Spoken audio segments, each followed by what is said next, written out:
and he wiggled his hips suggestively while the others roared with laughter. These were old jibes. Mercy had heard them often enough before, yet they still stung her. She fought to keep her expression calm.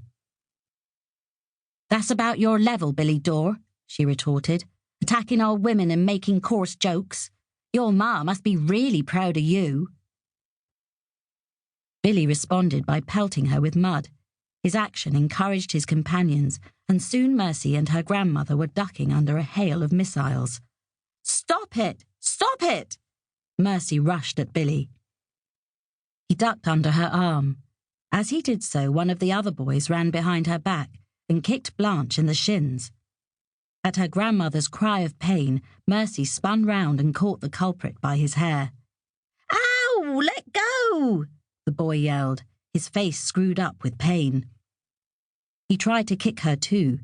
Mercy held him at arm's length and tightened her grip. "Go on, go away, all of you!" she cried.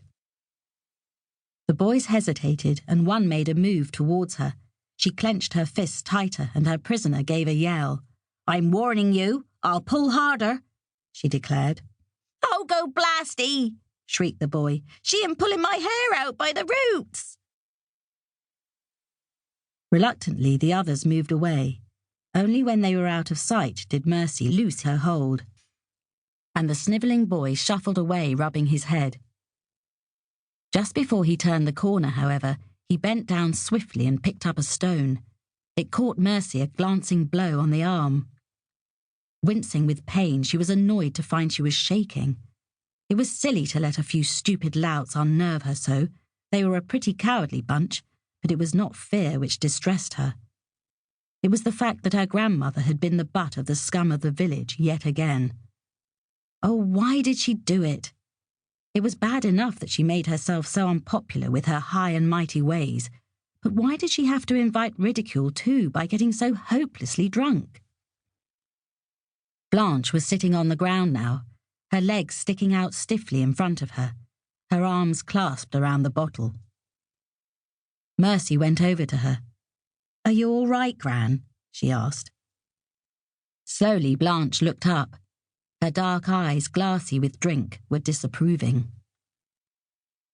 "If you are addressing me, you will refer to me as grandmother," she said haughtily. Then she added condescendingly, "Though I have no objections to being called grandmama at times." Mercy sighed. It was too much to expect Blanche to thank her for her concern. "Are you all right, grandmother?" she repeated. "Here, let me help you up." "I think I prefer to remain where I am," said Blanche with ponderous dignity. She hugged the bottle more tightly to her bony bosom. It was full. In spite of having no stopper, she had not let one drop of gin spill during the scuffle. Mercy wondered where she had got the money from for drink. It was always a mystery where she got the money, but then quite a few things about Blanche were a mystery.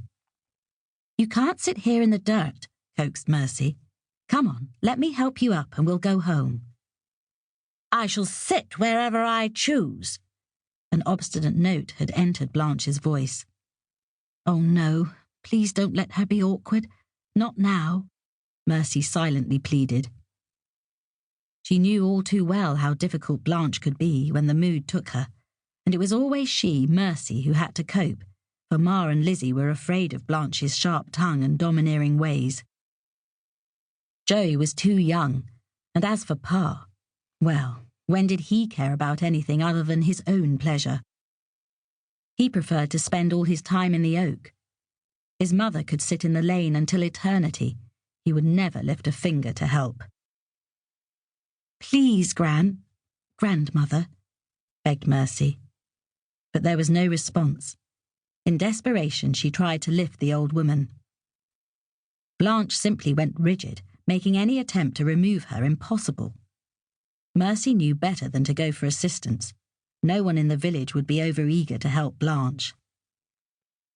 Instead, she pulled and heaved strenuously without result, until exhaustion and frustration forced her to stop. "You're an obstinate old fool," To keep listening to this audiobook, I've left you a link in the description so you can do it, at no cost thanks to Audible's 30-day free trial.